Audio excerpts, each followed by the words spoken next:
Hello everybody, this is Lilla in Hawaii. I was making some ruffles my way today. I haven't made them for a while and I've never made them as a project on YouTube, so I thought I'd show you today. This is how the ruffle looks when it's applied to a heart, for example. This heart has some silk bows, a hanger, silk hanger, and then this is the ruffle, which is not a cut ruffle. It's a ruffle without the raw edges, and sometimes that's desirable. And the idea for this came from two places. Came to my daughter Diane, she lives in Texas, and also a friend in Parnell in Auckland, New Zealand. Here's another one of those hearts. This does not have the ruffle. Has a nice makuba ribbon bow. And there's the hanger. So those, I'll just put those aside because those are really not what I wanted to show you. So I wanted to show you actually how you go about making a ruffle. You start off with a piece of soft tulle or silk or organza. It really works best with a soft material, and this is about 10 inches wide. So to figure out how wide the finished ruffle is going to be, you divide it by 4, so that would be 2.5 inches wide. So this one's going to be about 2.5 inches wide. So I'll show you a little more of that in a minute. Here is one. I must have used a very, very narrow piece, maybe a couple of 3 inches perhaps, and so that made a little narrow ruffle. And then I added some rickrack and some pink lace to that one. I'll just set that out of the way. This one's been around a long time. This is how it looks when it's really wide and really, really droopy. Actually looks like it could be a nice scarf or something. I just hang that in a window. I like it. Looks like a garland. And this is what happened. This was actually a knit fabric. So that's how it looks when it's made up in a knit fabric. So I'll get rid of that. You can do all kinds of things with these ruffles. They're just great. So here's one I've completed, and I've left it at this stage to show you. So I've made the ruffle, and I'll show you how you do that, because obviously it's narrower. You make the ruffle and then you fold it and sew a seam. And this can be twisted. Let me see here. I'm not going to go to the sewing machine. It's too hot today in Hawaii. So I'm going to just show you. You can twist this like so.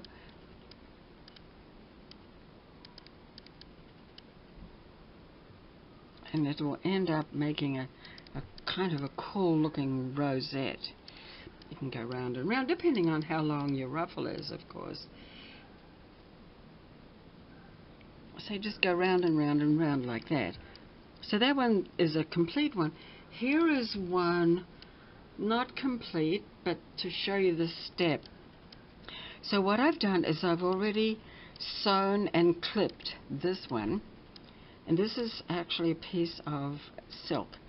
And to make it into the ruffle, well, you could use it like this as a trim, but you fold it in half like this. I usually do it this way, in half. And then you sew a narrow seam right down there, like that, down the edge, and that's the part that you would insert, and you've got that. Now, of course, you could cut these, but the beauty of the loops without the cut is they don't fray so much. They're really neat. So that one's done. Now, here's one that I did, and I was winding it to make a flower, but this is made with a really, really stiff organza, and this is how it looks. And this one doesn't work quite as well because it is pretty stiff.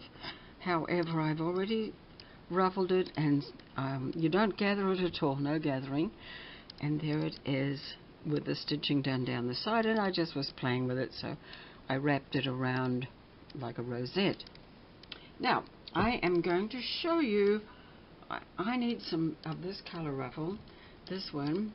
So the way you go about this, as I decided, this was about, did I say about 10 inches wide, and I've left part of it undone at the bottom. You establish the center of your piece. So this is my piece of fabric. I say that's about 10 inches. Could be 12, I think it's 10 inches. And you find the center, and then you overlap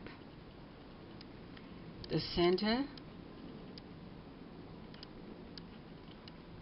Let me get a pin just so I can hold it.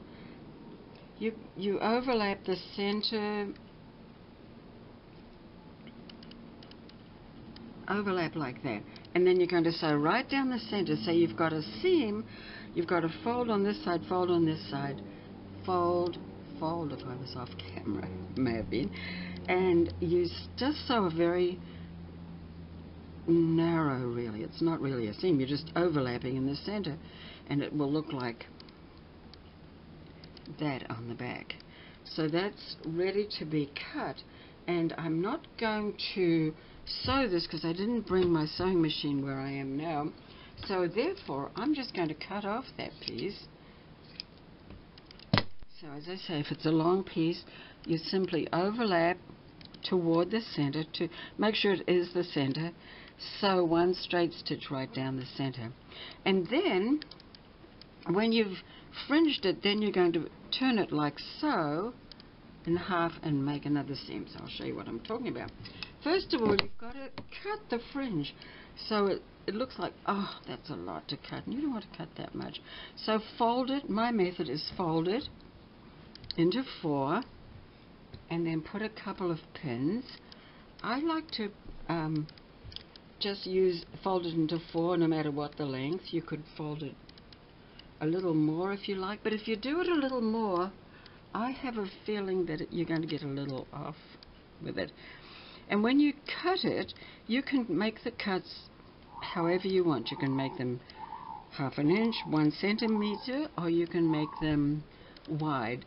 It's just up to you. And usually you'll notice, of course, that I've got a fold at the top, and usually I'll go ahead and cut that right now. So I've just cut off the fold at the top, and of course there's a fold at the bottom.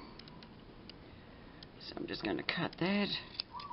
Not through to the stitching, of course.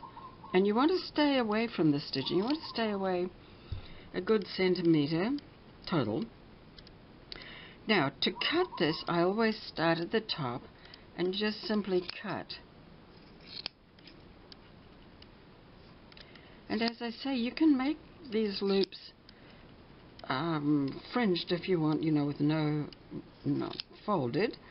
I like the fold because, as I say, it doesn't fray so much, and it's just a different look, and that's the way I saw them in New Zealand anyway. And the lady that showed me in New Zealand actually had an atelier in Auckland, New Zealand, and she had attached pearls, like a pearl trim, and some sort of looked like a rickrack, but it wasn't a rickrack as well, to the edge of it when it was done. Okay, so here I am going to cut the other side. Notice I'm not cutting into the center.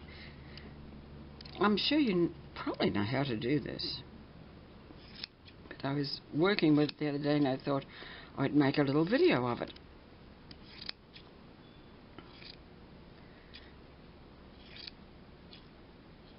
Of course, there are lots of ways you can change it up too. So that's that. Now, this is what it looks like. Lovely stuff. It's all like that now. There it is. And if you want to make it into a garland or something, you can just leave it like that. But if you want to insert it into a hem, into something, well then, like I did here, I inserted it into the edge. This is a very narrow one, of course, and I just inserted it when I sewed the seams. In order to do that, it's much easier if you fold it in half already. And you want it folded in half because that's going to give you a much wider, or